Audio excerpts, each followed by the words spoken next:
Tanpa pangan, Indonesia akan mengalami kesulitan. Siapa yang korupsi pasti akan ditangkap oleh Bapak Prabowo. Kepemimpinan Bapak Amran Sulaiman dari Kementerian Pertanian ini dapat menelurkan menteri-menteri yang seperti Bapak Amran Sulaiman.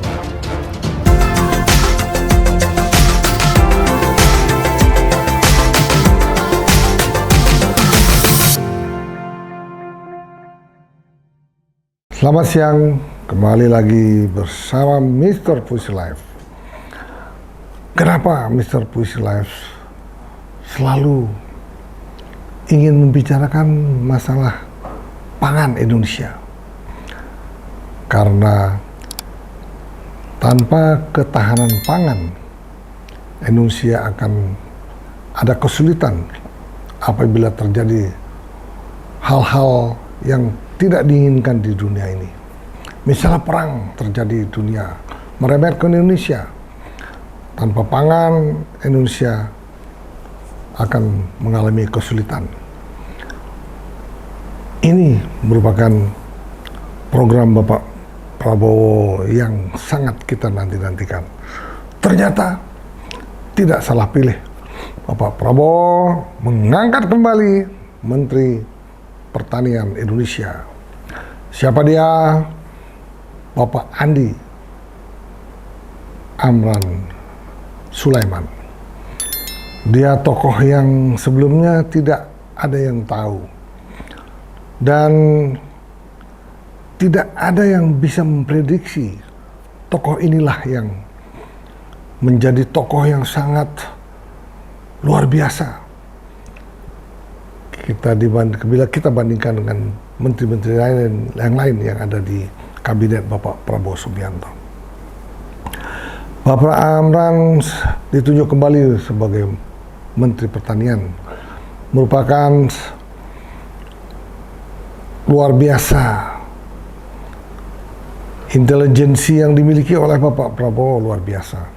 Beliau tidak memilih Menteri Pertanian karena tanpa pangan yang kuat, tanpa Menteri Pertanian yang jujur, maka produksi pangan nasional, terutama beras, tidak mungkin akan dapat diprogramkan dengan baik.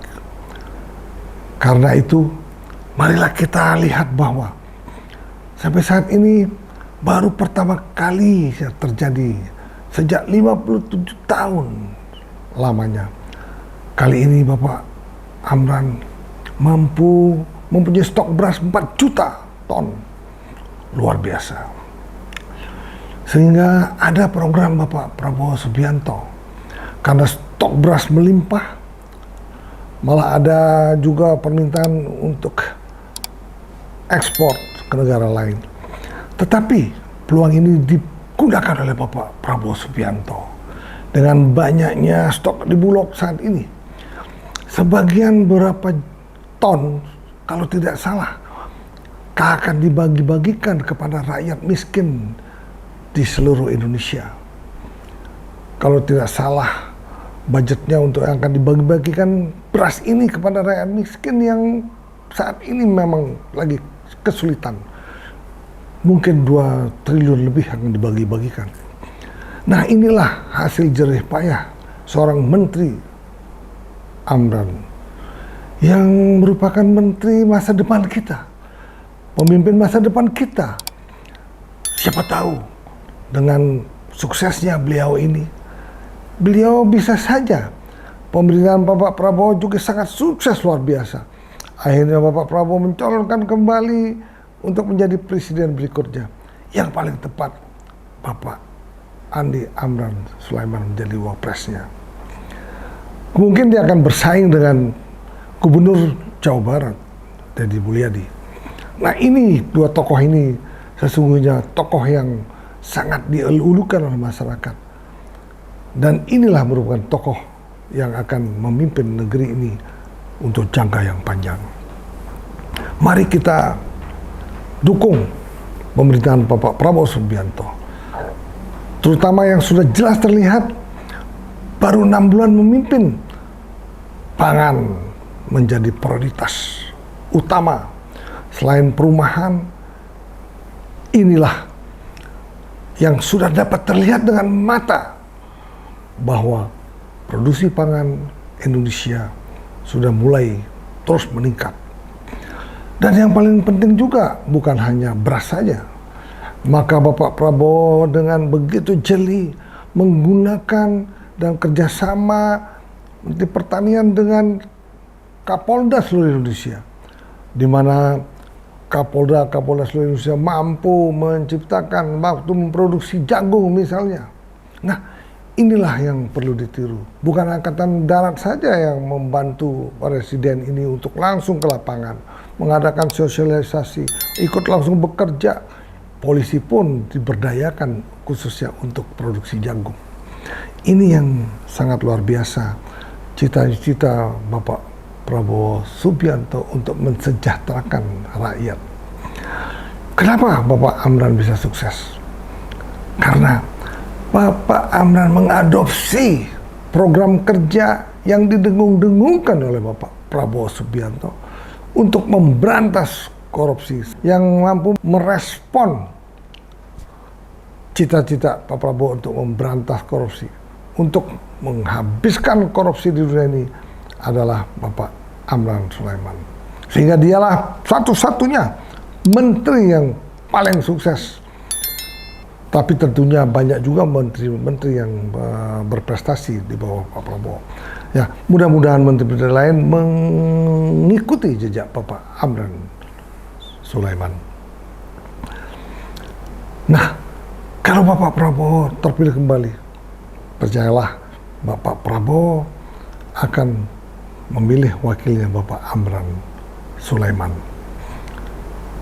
Atau mungkin juga Pak Deddy Mulyadi. Nah, inilah akan ada pertarungan yang sangat sengit nanti setelah 2029. Siapa yang menjadi wapres? Nah, setelah itu barulah beliau berdua itu bertarung menjadi presiden. Mungkin saja yang terjadi apabila selama kepemerintahan Bapak Prabowo 5 tahun ini akan terjadi hal-hal yang sangat mengejutkan. Siapa yang berprestasi akan terlihat dengan jelas. Siapa yang korupsi pasti akan ditangkap oleh Bapak Prabowo. Tapi rasa-rasanya saat ini, saat Pak Prabowo memimpin, rasa-rasa tidak ada yang berani melakukan hal-hal yang tercela. Korupsi misalnya. Karena apa? Ini udah jelas-jelas program Bapak Prabowo melakukan efisiensi, terutama untuk pemberantasan korupsi. Efisiensi itu tujuannya bukan mengurangi anggaran daripada kementerian. Ya, yang diprediksi oleh Bapak Prabowo mungkin 30-40% APBN hangus karena dikorupsi. Ya, inilah yang sesungguhnya diefisiensikan. Ya, sekarang ternyata kan sudah dievaluasi kembali program pemerintah untuk tetap memilih apa yang harus diefisiensi, apa yang harus dikurangi. Sudah mulai dievaluasi dan Menteri Dalam Negeri juga mengatakan bahwa efisiensi kegiatan-kegiatan mungkin di hotel dan lain-lain masih diperbolehkan, tetapi mungkin dengan evaluasi, dengan tidak jor-joran begitu mungkin. Nah, itu yang sangat ini kita lihat bahwa mudah-mudahan kepemimpinan Bapak Amran Sulaiman di Kementerian Pertanian ini dapat menelorkan menteri-menteri yang seperti Bapak Amran Sulaiman. Ya, kiranya marilah kita dukung apa yang telah dilakukan oleh Bapak Prabowo melalui Menteri Pertanian, melalui Menteri Perubahan, melalui menteri-menteri yang lainnya, sehingga Bapak Prabowo itu dapat didukung sehingga program beliau itu dapat dilaksanakan dengan sukses. Mudah-mudahan dengan terbentuknya di masa yang akan datang kurang lebih 80.000 koperasi merah putih, mudah-mudahan ini juga dapat memberikan pemerataan kesempatan kerja pada seluruh rakyat Indonesia melalui koperasi pedesaan di negeri ini. Ya, ini mudah-mudahan nanti apa yang dikatakan Bapak Prabowo bahwa koperasi itu akan mempunyai toko, akan punya gudang, akan mempunyai truknya juga, akan bisa membeli, menyerap hasil-hasil panen di daerah, kemudian mendistribusikan kepada masyarakat, sehingga mengurangi para tengkulak di negeri ini. Kenapa demikian? Karena sesungguhnya yang banyak untungnya para tengkulak, bukan pada petani. Untuk itulah mudah-mudahan koperasi ini dapat menyerap produksi di daerah-daerah, sehingga koperasi ini dapat berkembang dengan baik. Bapak-bapak, para hadirin sekalian, marilah kita dukung Bapak Presiden Prabowo Subianto. Kita dukung Menteri Pertanian, menteri-menteri yang lain juga bagus, tetapi kita lihat mudah-mudahan seluruh menteri dapat melakukan program kerjanya, terutama dalam mengikuti jejak Pak Prabowo, mengikuti jejak dan melaksanakan program Pak Prabowo untuk memberantas korupsi di semua bidang.